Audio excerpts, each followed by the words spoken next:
So let's start today's class.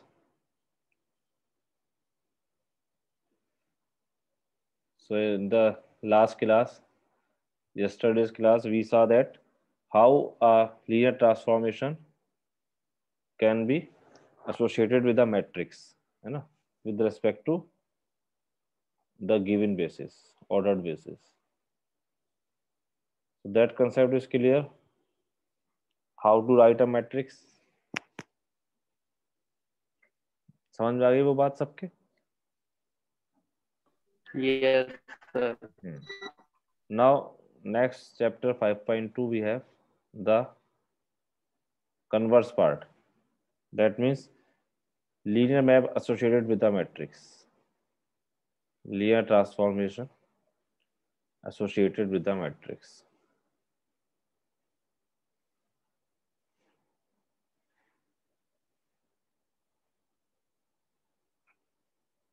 With a matrix. If matrix is given to you, then how to find a linear transformation or linear map? Matrix, we have, if you have some rectangular array, that is a matrix. Suppose I have in terms of beta 1 1, if you have m cross n, beta 1 1 2 1 and so on. First row first element, second row first element, and so on. M row first element. Similarly, beta 1 2 and so on. This is your beta 1 n. Suppose I am writing a matrix m cross n, beta 2 2 and so on, 2n, and this is your m2 and last entry is mn. So if you have a matrix of order m cross n, if this is m cross n matrix. If we say it is a m cross n matrix, and if m is equal to n, it is called square matrix, Square matrix. Yeah. Yes, sir. Then matrix is called square matrix. Square.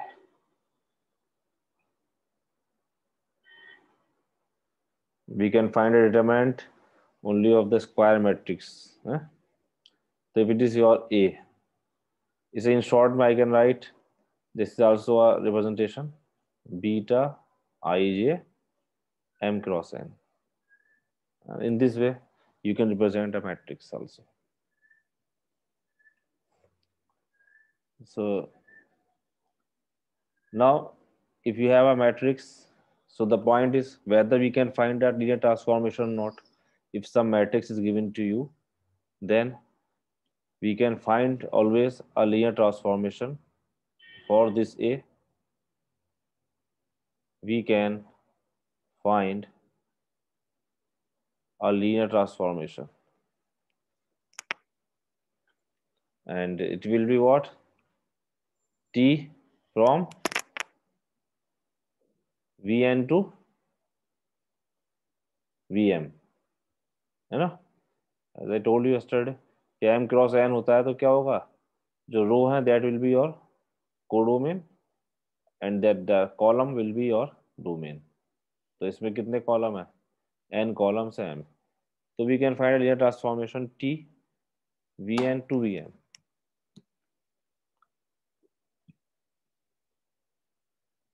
For the given basis, है ना? With for the standard for the ordered basis B1 and B2. देखो अगर आपको map, if you want to find map, तो उसमें क्या given था? If you want to find the matrix, then it was given, एक मिनट पे call आ रही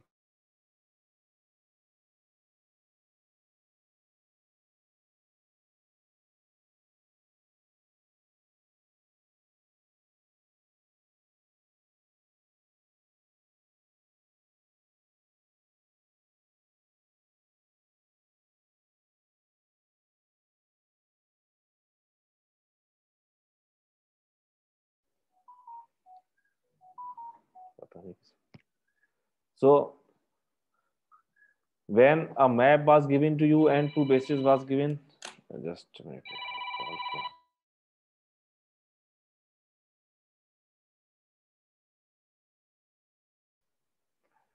Yes, अरे कॉल आ गई थी important. तो if yes all are there, सब है भाई. Sir yes sir. हाँ. Yes, sir. तो अगर आपको एक मैप गिवन हो और दो बेसिस गिवन है ना, तो you can find the matrices. Now the converse, if a matrix is given to you and the basis given to you, है ना, then using this information I can find the transformation. मतलब three things will be given to you always. Three things means a matrix and two basis elements. If it is given to you, so using this information you can find a linear map. कैसे देखो? So now if you have a basis, suppose two bases are given to you, so I am taking B1 is U1, U2 and so on UN. This is B1 है ना, इसकी dimension n है, and B2 is given to you, suppose V1, V2, Vn. इतना data आपको given होगा तभी आप निकाल सकते हैं. दोनों बेसिस के एलिमेंट्स पता होंगे. Suppose these are ordered basis. Ordered is important because they have coordinate vectors. तो u1 u2 they have their fix order. the ordered basis for Vn and Vm respectively.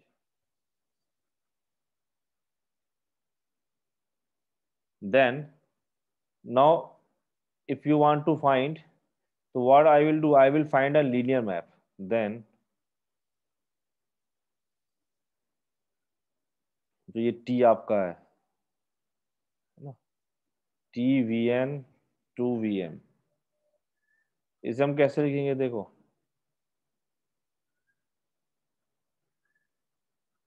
can be defined as follows. अब यहाँ पर if I want to write T of U1, देखो तो T of U1 basically आपको मालूम है कि हम क्या लिखते हैं. I will write a coordinate vector of TU1 TU2. तो जो ये मैट्रिक्स है इसका जो फर्स्ट कॉलम है, ये क्या आता था आपका first column, this first column, it will be the coordinate vector of TU1, T of है ना. U1. तो what I will right, TU1 is equal to beta 11 V1. I will write TU1 is equal to beta 11 V1 plus beta 12 V2 and so on. देखिए ना, sorry beta 21, second में 21, तो यहाँ 21 लिख दो, बीटा 21, इसे 21 लिख लो. वो जो आपका कॉलम है बस उस कॉलम के एंट्रीज को हमने लिख दिया as a coordinate vector and so on. Last entry will be what, beta m1 vm, ये लिख सकता हूँ मैं. सिमिलरली TU2, क्योंकि मैट्रिक्स गिवन है, तो what I will take the second column of this matrix. Now this I will take as a coordinate vector and I will write as a coordinate vector of TU2. So how much, beta 1 2 V2, ये तो लिखोगे beta 1 2 V2 plus beta, sorry, beta 1 V1, what am I writing, V1 Yes, sir. V2 है ना, B1, and so B2. on beta m1 और ये क्या जाएगा अब m2 है ना, m2 Vm. And in this way you can write the last um, क्योंकि आपके पास इधर कितने एलिमेंट्स है, n है, un to u, तो TUN will be what, TUN, the last will be Beta 1N हाँ V1 plus beta 2n V2 V2 and so on beta Beta MN Vm. VM. So in this way I can write Yes. always when you have a matrix, so the column of matrix will be treating as a coordinate vector of this TU1. So how I will write? I will multiply the first, because column we know we have n, and these are the column we have m elements, है ना? ये जो है 1 2 3 कितने हैं, ये मतलब m रोज है, तो beta 1 1 into v1 plus beta 2 1 into v2, so it will give you the coordinate vector of TU1. So in the same way I can write all the coordinate vectors in terms of beta 1 beta 2 and so on. So now it means what? So that means you have the images of the basis elements, and you know if you know the images of the basis elements, you can always find a unique linear map. ये हमने theorem पढ़ी थी, याद हो अगर आपको? We have done a theorem क्या linear map is completely determined by its basis element images, याद है? Yes, sir. हाँ, तो यहाँ पर क्या हुआ, हमारे पास जो बेसिस था इसका, उसकी इमेजेस पर चल गई, जो बेसिस एलिमेंट है आपका डोमेन का u1 u2, इसकी इमेज पर चल गई, क्योंकि ये जो चीज है ये क्या, ये नोन चीज है, ये बीटा 1 1 आपको कुछ स्केलर होगा, तो अगर आपको ये इमेजेस पता है, now you can find the map itself.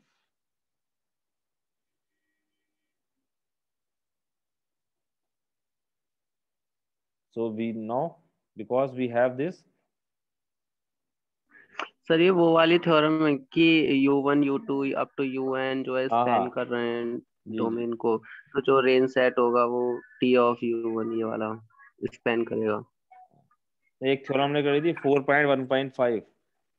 It is theorem 4.1.5. A linear transformation is completely determined by its value on the element of a basis.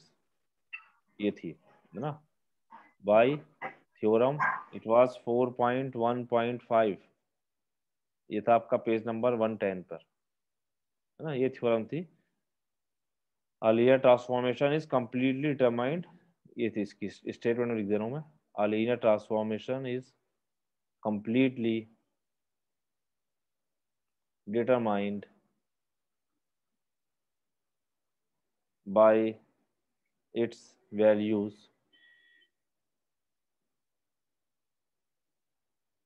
on the elements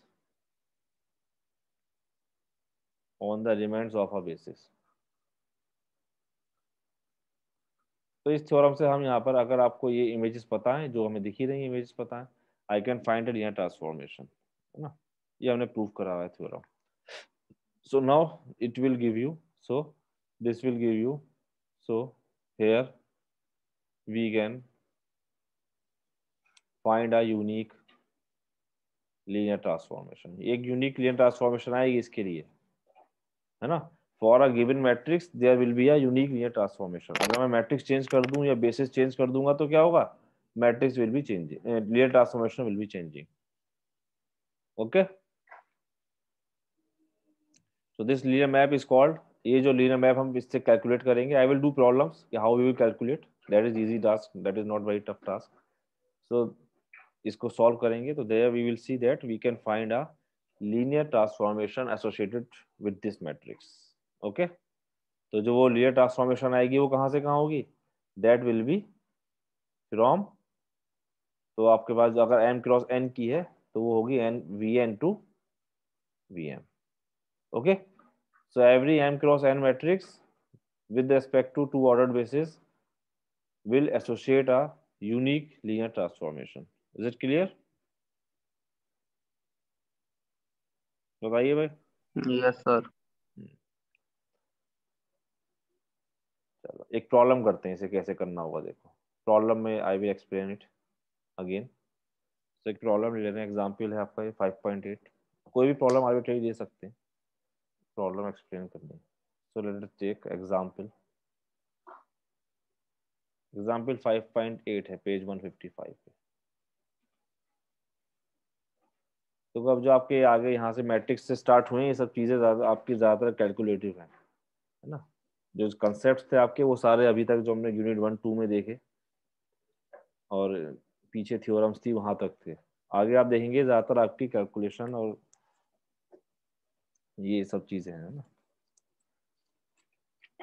So suppose a matrix is given to you. Consider a matrix 2 -3 4 just a minute. And 1 0 -1 -2 1 0 1 2 -2. Okay, this is -2. It is a matrix, 4 rows 3 columns, है ना? I can write this. Clear? 4 Yes, sir. matrix. Now I want to find a map. Basis given to you, suppose V1 V1 V2 are V1 V2 given to you.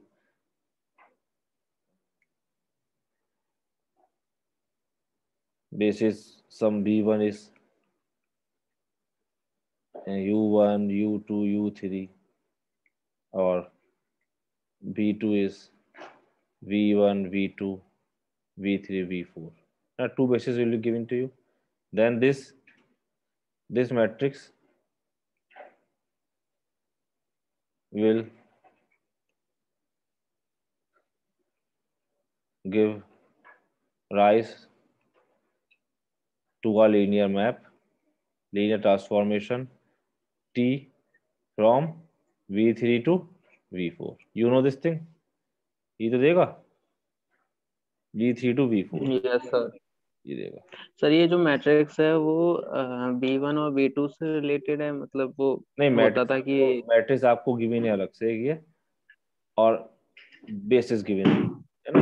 तो जैसे ही matrix given होगी तो इस definitely ये आपको एक map देगा V3 से V4.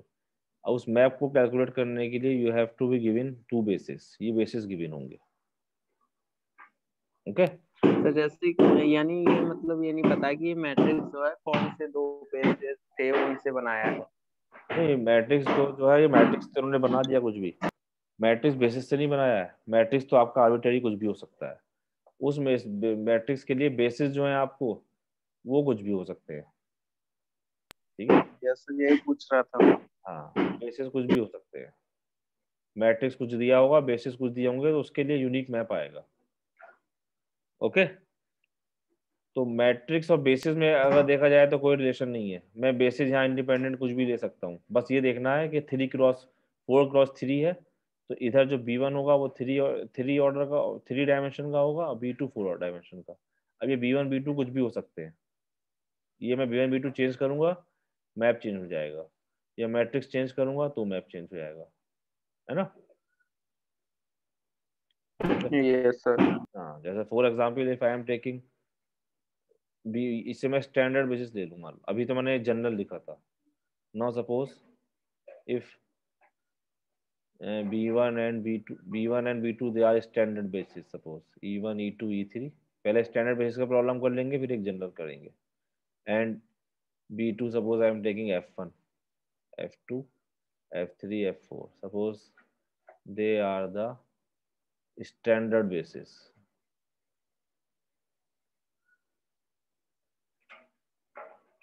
Then the associated map T from V3 to V4, है ना, is given by. अब मुझे मैप निकालना है, क्या होगा. तो as I told you, firstly I will write the image. तो T ऑफ E1, ये तो लेंगे आप, है ना. अब T ऑफ E1 को क्या लिखूंगा मैं, बताओ. कॉलम की मल्टीप्लाई इसमें, first column sir 2F1 plus 1 into F2 plus 2 into minus sir वो 2 है ना. -2 है. -2. हाँ -2F3 प्लस F4. यस. आप सॉल्व कर सकते हैं. अब ये F1 क्या है, 1 0 0, है ना, क्योंकि स्टैंडर्ड बेसिस है. F1 is what, 1 0 0 0. तो जब आप मल्टीप्लाई करेंगे तो क्या आएगा कोऑर्डिनेट आपका, यही आ जाएगा सॉल्व करके. क्या, 2 1 -2 1. चेक कर सकते हो, क्योंकि ये आएगा 1 0 0 0 1 0 0 0 0 1 0 0 0 0 1, है ना. यही एलिमेंट, क्योंकि स्टैंडर्ड बेसिस है तो एज इट इज यही आ जाएगा. Similarly T2 will be how much, -3 F1 plus 0 F2 plus f3 plus 2f4. So the column itself will be the image in case of standard basis. Similarly, Te3, 4f1 minus f2 plus 0f3 minus 2f4. So the column itself will be the image. Okay. So now you know the image of this. Now I can find the matrix very easy, the transformation easily. Now I want to find what? Tx1, x2, x3. ये तो find करना है आपको. I want what is the image of general map. तो domain तो 3 elements है, तो 3 लूंगा मैं. क्यों भाई? V3. क्या लिखें इसे? Yes sir. इसे क्या लिख सकते हैं? सर वो x(e1) प्लस अच्छा इधर एक पेज एक्स्ट्रा आएगा. x1 e1 यस, प्लस हम x2 करते हुए 2. आए हैं अब तक. तो मैं ये लिख सकता हूँ. We have done this type of problems. And now, because T is linear,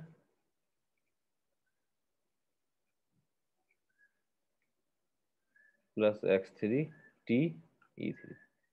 Or T1 की image you have just calculated, you have just found what is the image. 2 1 minus 2 1. So x1 2 1 minus 2 1 plus x2 minus 3 0 1 2 plus x3 is 4 minus 1 0 minus 2. So when you will solve it, 2x1 minus 3x2 plus 4x3. Second image is x1 plus 0x2 and minus x3. Third image is minus 2x1 plus x2 plus 0x3 and x1 plus 2x2 and कितना था ये? minus 2x3. Okay.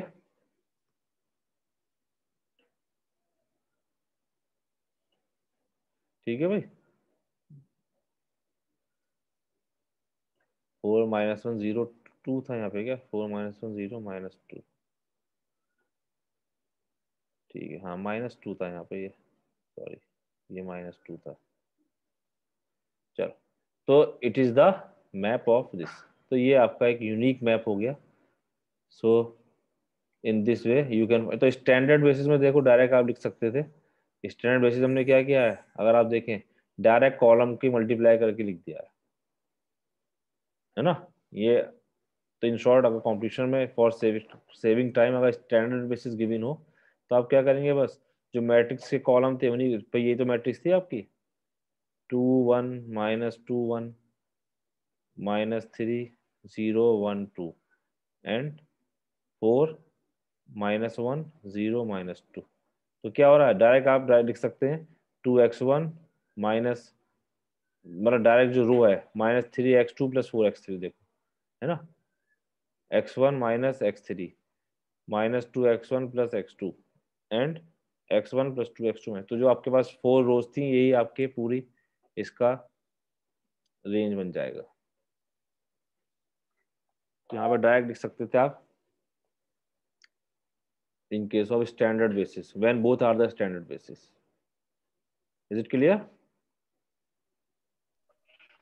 Yes sir. हाँ sir question पूछना है. जी. Sir अगर linear map से linear map को matrix की फॉर्म में रिप्रेजेंट करें और सर फिर उस मैट्रिक्स से एसोसिएटेड फिर से लीनियर मैप निकालें तो सर दोनों सेम आएंगे या और क्या, डिफर डेफिनेटली आएंगे? सेम आएंगे. अगर आप बेसिस सेम रख रहे हैं तो सेम है. जैसे यही है, इसी को कर लो ना. अब आपको एक मैप गिवन है, सपोज आपको इसकी ये मैप गिवन है और स्टैंडर्ड बेसिस गिवन है. अब ठीक है, V1 is a standard basis sir and अगर बेसिस सेम रहे तभी आएंगे ना? हाँ वो तो आएंगे ही. वो तो मैंने आपको बताया ही कि बेसिस हम्म. अगर सेम है. अब आपको अगर मैप निकालना होता तो आप क्या लिखते? T(e1) को क्या लिखोगे यहाँ पे? T(1 0 0) क्या लिखोगे? देखो फर्स्ट रो देख लो. तो सही T(1 है. 0 0) क्या लिखेंगे आप यहाँ पे? क्या आएगा? 2 टू और 1 -2 एंड लास्ट क्या है 1। सर ये भी 1 हो जाएगा। इसे आप क्या लिख सकते हो 2f1 plus f2 -2f3 plus f, ये तो लिखोगे। अब उसमें क्या लिखते हैं, यस सर। इसको, इसका कोऑर्डिनेट वेक्टर क्या है, what is the coordinate vector 2 1 sir ये -2 1। 2 1 -2 तो वही 1। फर्स्ट वाला कोऑर्डिनेट वही है, यस सर। वो तो वाइस वर्सा है ना। यानी तो बेसिस सेम रहेंगे तो हाँ, वो तो हो बेसिस जाएगा। अगर चेंज करेंगे तो ट्रांसफॉर्मेशन चेंज जाएगी डेफिनेटली, है ना। Yes sir. लेकिन for a given basis and a linear map there exist a unique matrix, and for given matrix and a given ordered basis there exist a unique linear map, है ना ये। तो in this way you can find always a matrix. तो जो matrix आपकी standard basis के लिए आती है, it is also called natural matrix. The matrix corresponding to standard basis, this called natural matrix. The matrices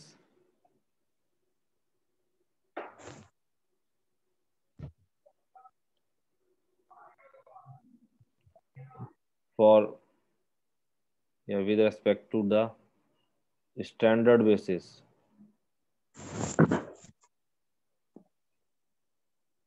यहाँ पे दोनों स्टैंडर्ड बेसिस थे ना, दोनों स्टैंडर्ड होना चाहिए, लेकिन कॉल्ड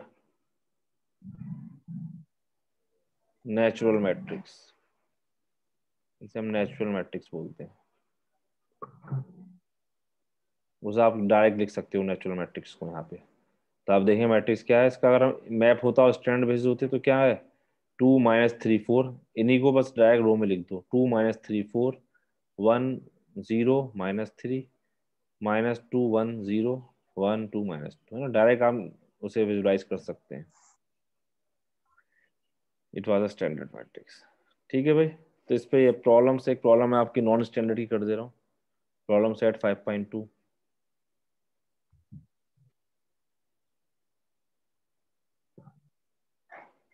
कोई भी एक प्रॉब्लम ले रहे हैं, चलो फर्स्ट प्रॉब्लम ही ले ले रहा हूँ मैं। वैसे आपकी फर्स्ट प्रॉब्लम ये होम असाइनमेंट की है, आई am taking this first problem क्योंकि वो सब में कैलकुलेशन सेम ही होती है। तो you have to find a map, है ना, डिटरमाइन लीनियर ट्रांसफॉर्मेशन फॉर एक मैट्रिक्स गिवन है ये,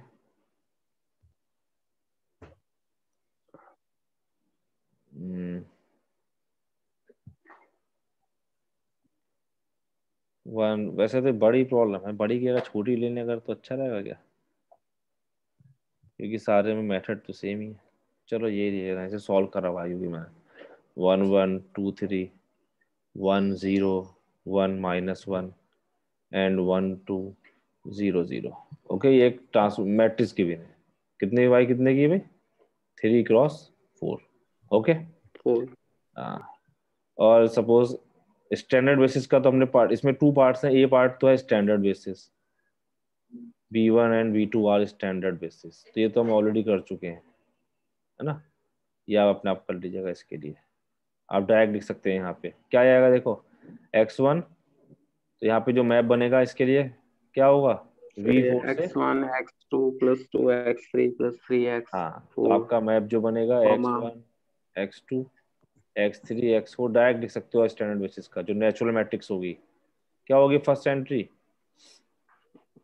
x1 सर + ये x2, x1 + x2 + 2 x3 + 3 x4 comma x1 + x3 - x4 और कॉमा x1 + 2 x2 बस, है ना, बाकी + जीरो 3। है। तो ये आप डायरेक्ट लिख सकते थे। देखो कॉम्पिटिशन में नॉर्मली अगर आता तो ऐसा होता है, स्टैंडर्ड बेसिस लिखा होता है तो इसे कंसेप्ट मालूम होता है, डायरेक्ट लिख सकता है, वरना पूरा निकालना पड़ेगा। तो ए पार्ट बस इजी, बी पार्ट में I am taking non standard basis.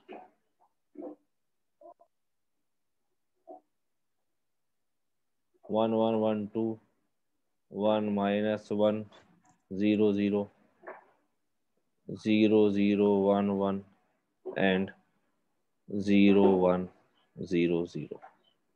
It is your B1 क्योंकि B1 आपका V4 से आएगा, it is clear, and B2 will be 1 2 3 1 minus 1 2 and ये है. Okay, so I want to find a representation T B1 B2. सो है ना, तो A will be what, इसको हम ये लिख सकते हैं जो standard form T B1 B2. I want to find this T. तो पहले तो हम इसकी इमेजेस लिख लें जरा, व्हाट इज द इमेज. तो TU1 सपोज इसको अगर हम नाम दे दें U1 U2 U3 U4 and it is your V1 V2 V3. So T of U1 will be what, पहले तो हमें बेसिस लिखनी है, तो क्या हो जाएगा 1 इंटू U1 है ना, कॉलम से मल्टीप्लाई करें तो 1 into V1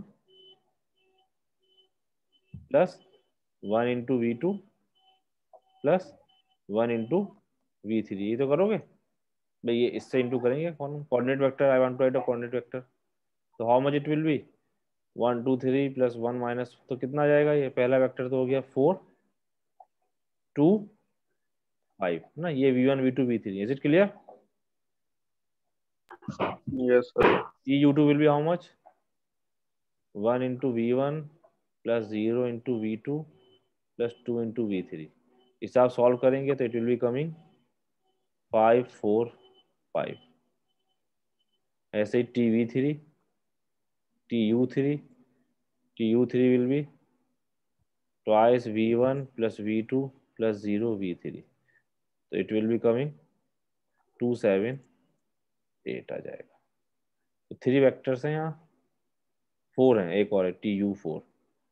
TU4 will be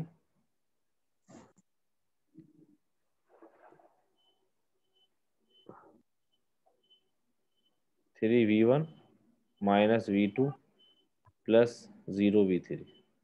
तो ये कितना है, TU4 नहीं लिखा मैंने यार, TU4 निकाल लो. चलो कितना है, 3 V1 is how much, so it will be 3 V1 minus V2. तो 3 V1 means 3 1 2 3. तो ये आएगा आपका, दैट मीन्स 3 इंटू 1 2 3. तो 3 6 9 6 9 माइनस V2 1 माइनस 1 1 है ना, बाकी वो तो जीरो ही है. तो how much it is coming 3 minus 1 2 6 plus 1 7 9 minus 1 8. Okay, ये 4 वेक्टर्स आ गए. नहीं ये अच्छा, ये 2U3 गलत दिख गया, ये आपका 3 3 7 आ रहा था. Okay, TU3 was 3 3 7. एक मिनट, it is 3 3 7 3 3 7. चलो, so now you have the images. अब देखो हमें यहाँ पे स्टैंडर्ड बेसिस तो नहीं है, तो स्टैंडर्ड बेसिस नहीं है तो मुझे निकालना है फर्स्टली कि what is the map representing. तो firstly I will calculate now, I will take any x1 x2 x3 x4 है ना. This can be written as a linear combination of the basis vector, क्योंकि मुझे general formula निकालना होगा पहले यहाँ पे. तो ये अगर आपके पास B1 का एलिमेंट है तो इसे मैं लिख सकता हूँ alpha U1 beta U2 gamma U3 delta U, लिख सकते हैं ना. तो any element this can be written as alpha U1. देखो मैं यू कर रहा हूँ क्योंकि यहाँ स्टैंडर्ड बेसिस नहीं है. यहाँ पर आप ये नहीं लिख सकते कि T of x1 x2 x3 x4 is equal to Tx1 E1, क्योंकि E1 की बेस नहीं पता हमें, यहाँ पर पता है U1 U2 की. तो what you have to do, you have to find a general formula. तो पहले हम एक रिलेशन निकालेंगे, what is the relation coming. Okay,